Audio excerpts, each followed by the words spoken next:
नमस्कार, जनता टीवी देख रहे हैं आप। आपके साथ मैं हूं अंजलि भंडारी और रुक करेंगे इस बीच आ रही एक बड़ी खबर की और बड़ी जानकारी आ रही है उसका रुक यहां पर सबसे पहले कर लेते हैं।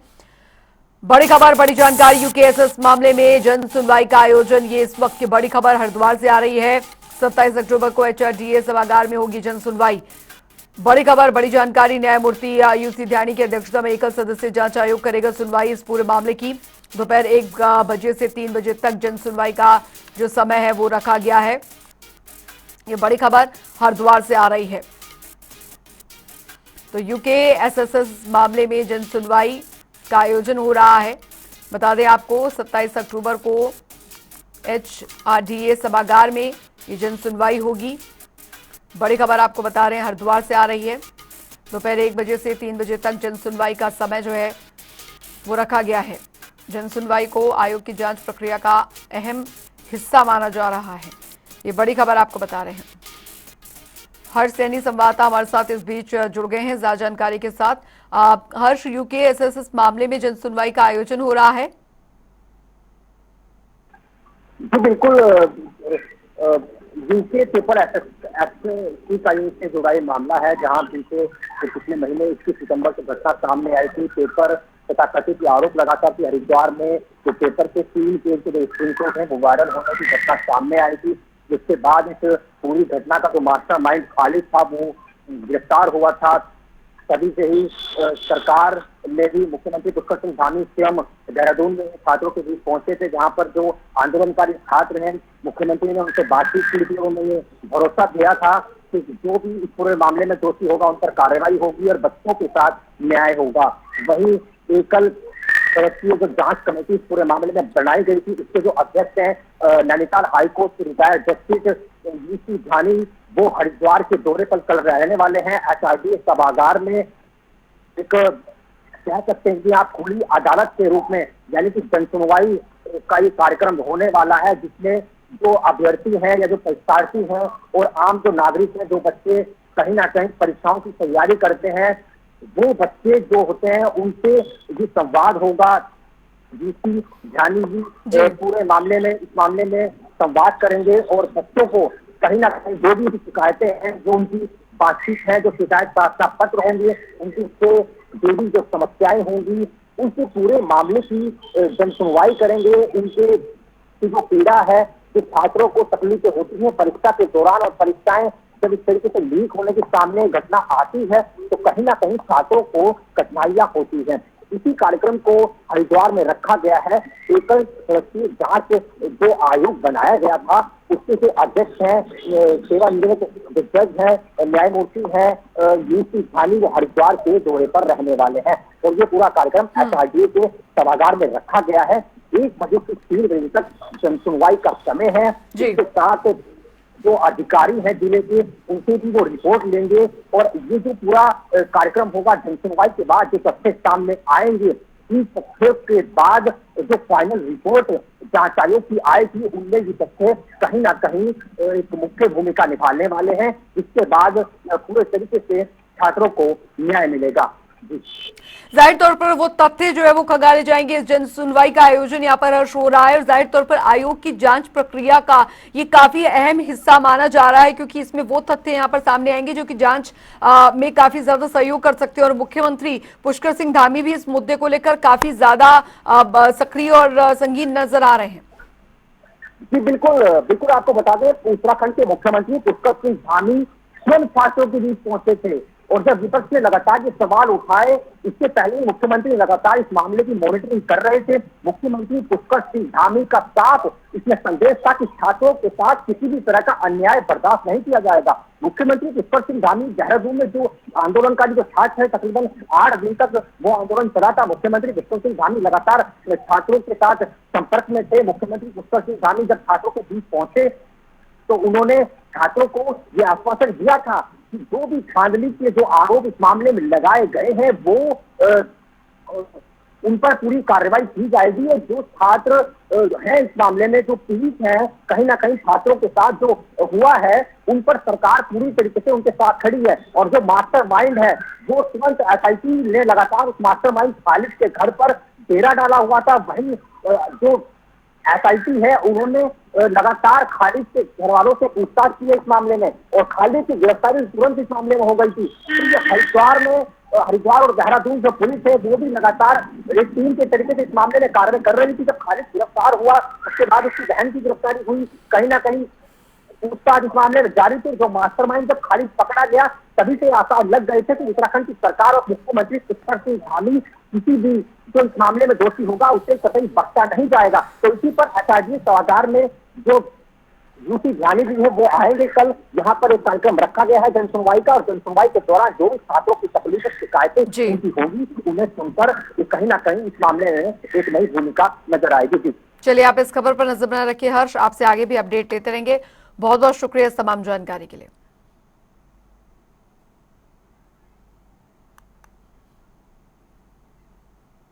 आगे बढ़ेंगे, एक और बड़ी खबर, बड़ी जानकारी आ रही है, उसका रुख यहां पर कर लेते हैं। तो बड़ी खबर, बड़ी जानकारी हरिद्वार से ही आ रही है, जहां पर लक्सर के सुल्तानपुर दौरे पर रहेंगे पूर्व मुख्यमंत्री। ये इस वक्त की बड़ी खबर। हरीश रावत आज सुल्तानपुर में पैदल मार्च करेंगे। हरिद्वार से बड़ी खबर आ रही है, मार्च में कांग्रेस के वरिष्ठ पदाधिकारी और सैकड़ों कार्यकर्ता शामिल होंगे। बढ़ती बेरोजगारी और पेपर लीक मामलों को लेकर सरकार के खिलाफ प्रदर्शन यहां पर शुरू किया गया। दोपहर 2 बजे कुन्हारी से अली चौक सुल्तानपुर तक ये मार्च निकाला जाएगा। वोट चोर गद्दी छोड़ के नारे के साथ कांग्रेस हुंकार भरती नजर आएगी। लक्सर के सुल्तानपुर दौरे पर रहेंगे पूर्व मुख्यमंत्री। ये इस वक्त की बड़ी खबर। हरीश रावत आज सुल्तानपुर में पैदल मार्च करेंगे, ये बड़ी जानकारी आ रही है। मार्च में कांग्रेस के वरिष्ठ पदाधिकारी और सैकड़ों कार्यकर्ता भी शामिल होंगे। तो बढ़ती बेरोजगारी और पेपर लीक मामलों को लेकर सरकार के खिलाफ ये प्रदर्शन जो है वो हो रहा है। दोपहर 2 बजे कुन्हारी से अली चौक सुल्तानपुर तक ये पैदल मार्च निकाला जाएगा। वोट चोर गद्दी छोड़ के नारे के साथ कांग्रेस हुंकार भरती नजर आएगी। ये बड़ी खबर। लक्सर के सुल्तानपुर दौरे पर रहेंगे पूर्व मुख्यमंत्री हरीश रावत। हरीश रावत आज सुल्तानपुर में पैदल मार्च करेंगे। मार्च में कांग्रेस के वरिष्ठ पदाधिकारी और सैकड़ों कार्यकर्ता शामिल रहेंगे। बढ़ती बेरोजगारी और पेपर लीक मामले को लेकर सरकार के खिलाफ ये प्रदर्शन दोपहर 2 बजे कुन्हारी से अली चौक सुल्तानपुर तक निकाला जाएगा। ये पैदल मार्च वोट चोर गद्दी छोड़ के नारे के साथ कांग्रेस हुंकार भरती नजर आएगी। लक्सर के सुल्तानपुर दौरे पर रहेंगे पूर्व मुख्यमंत्री हरीश रावत। ये इस वक्त की बड़ी खबर। हरीश रावत आज सुल्तानपुर में पैदल मार्च निकाले जा रहे हैं। मार्च में आपको बता दें कि कांग्रेस के वरिष्ठ पदाधिकारी और सैकड़ों कार्यकर्ता शामिल होंगे। बढ़ती बेरोजगारी और पेपर लीक मामलों को लेकर सरकार के खिलाफ ये प्रदर्शन होगा। और यदि आपने मुझे टोटली रिजेक्ट नहीं किया है तो एक बार जरा कुर्सी पर हाथ उठा करके मैं कहूंगा वोट चोर, और आप कहेंगे गद्दी छोड़। वोट चोर गद्दी छोड़, ये आवाज बिहार।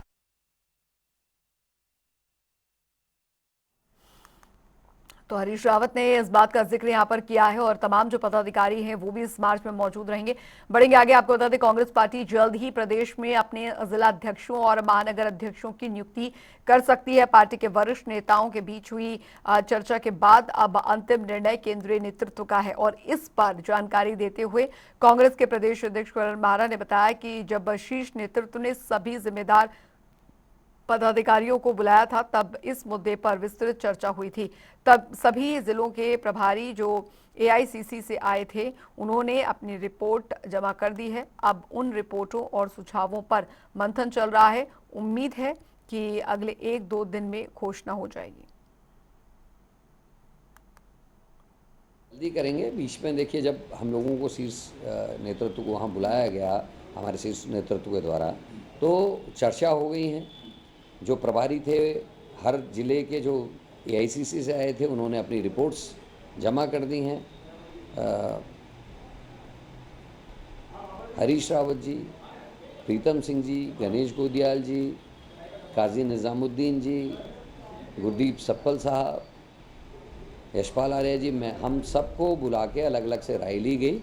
अब जो प्रभारियों ने राय दी है, जो हम सब ने अलग अलग राय दी होंगी, उसका मंथन वहाँ चल रहा। उसी बीच कई वो आ गए, आपका धनतेरस आ गया, फिर छोटी दिवाली, बड़ी दिवाली, फिर उसके बाद भैया दूज का प्रोग्राम आ गया।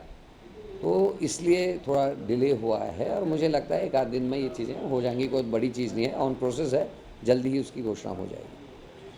लगेंगे जाएंगे एक बार अभी CWC की बैठक में गोदियाल जी, प्रीतम सिंह जी, हरीश रावत जी और मैं, यशपाल आर्य जी, हम सब लोग थे।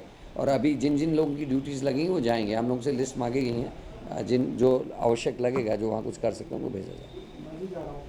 धन्यवाद। उधर उत्तराखंड के 25वें स्थापना दिवस के मौके पर सरकार 3 से 4 नवंबर को 2 दिन का विशेष सत्र बुला रही है और इसी को लेकर कांग्रेस प्रदेश अध्यक्ष करण मारा ने कहा है कि सत्र सिर्फ 2 दिन का मजाक है। साथ ही उन्होंने ये भी कहा कि अगर सत्र ही बुलाना था तो कम से कम 9 दिन का होना चाहिए और गैरसैंण में होता तो और बेहतर रहता।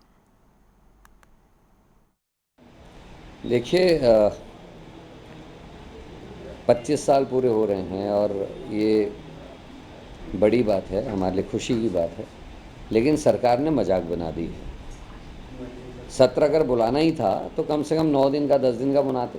3 तारीख से आप सत्र अगर बुला रहे हैं 3-4 का, तो आपको 3 तारीख से उसको 9 तारीख तक कंटिन्यू करना चाहिए था। कम से कम जिस दिन राज्य का गठन हुआ 9 नवंबर को, तब तक सत्र चलाते, जन सरोकारों से जुड़े हुए मुद्दे उठते, लोग जानना चाहते हैं आपदा में क्या क्या स्थितियाँ रहीं, क्या हालात हैं और हमारी क्या आर्थिक स्थिति है, उस पर सदन में चर्चा होनी चाहिए थी। इतने बड़े प्रकरण हो रहे हैं इस सरकार में। 2 बार भर्ती घोटाला हो गया, एक बार 2022 में, एक बार 2025 में। उसके बारे में भी आम जनता जानना चाहती कि हकीकत क्या है, क्या हुआ, एस राजू का इस्तीफा हुआ, फिर मरतोलिया जी कैसे बचे हुए हैं और जांच कहाँ पहुंची, कौन लोग दोषी हैं। तो इन सारे यक्ष प्रश्नों पर, महिला अपराध पे NCRB की जो रिपोर्ट आई है बड़ी भयानक है कि उत्तराखंड जैसे देवभूमि में 3 बच्चे प्रत्येक दिन लापता हो रहे हैं, गायब हो रहे हैं या अपहरण किए जा रहे हैं। ये मामूली बात नहीं है। इन सारे प्रश्नों को, किसानों से जुड़े हुए प्रश्न, खनन से जुड़े हुए प्रश्न और भी बहुत सारे इश्यूज हैं जिस पर विधायक, क्योंकि वो जनता के प्रतिनिधि, वो बात करना चाहते हैं और वो बातें जनता तक जानी है। लेकिन आप मना रहे हो 25वां वर्ष, लेकिन आप जनता के प्रति जवाबदेह नहीं है, ऐसा साफ दिखता है। 2 दिन का सत्र कौन बुलाता है? और अगर इसी सत्र को इन्होंने 9 दिन का किया होता और वो सत्र अगर गैरसैंण होता तो और खूबसूरती होती है। राज्य का गठन, अलग पर्वतीय राज्य का गठन क्यों किया गया, उसकी मूल अवधारणा क्या थी, क्यों लोगों ने अलग राज्य की मांग करी? अगर उसको सम्मान देना था तो बीजेपी ने ये सत्र जो है गैरसैंण में बुलाना चाहिए था और कम से कम 8 से 9 दिन का ये सत्र होता तो जनता के लिए भी हितकर होता और राज्य के लिए। उधर उत्तराखंड में गैरसैंण को स्थायी राजधानी बनाने की मांग एक बार फिर से जोर पकड़ रही है। अब इस मुद्दे पर कांग्रेस प्रदेश प्रवक्ता शिशपाल बिष्ट ने कहा है कि गैरसैंण राज्य की जनभावना, शहीदों के सपनों और आंदोलनकारियों की आकांक्षाओं से जुड़ी राजधानी है। उन्होंने कहा है कि राज्य स्थापना दिवस पर सरकार को जनता की भावना का सम्मान करते हुए गैरसैंण को स्थायी राजधानी घोषित करना चाहिए। शिशपाल बिष्ट ने अब ये भी कहा है कि विशेष सत्र गैरसैंण में ही आयोजित किया जाए।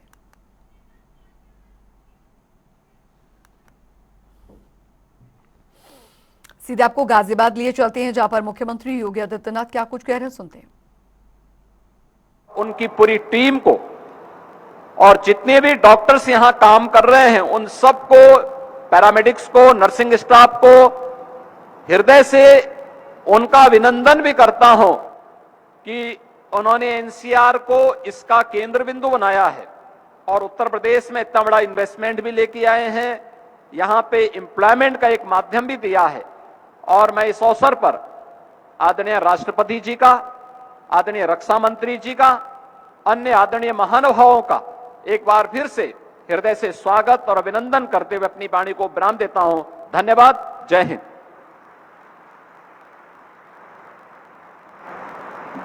आपके सुवचनों के लिए आपका हार्दिक आभार माननीय मुख्यमंत्री जी। और देवी और सज्जनों, माननीय केंद्रीय मंत्री तथा माननीय मुख्यमंत्री जी के उत्साहवर्धक शब्दों के लिए आइए एक बार जोरदार तालियों से अपना सम्मान उनके प्रति व्यक्त करें।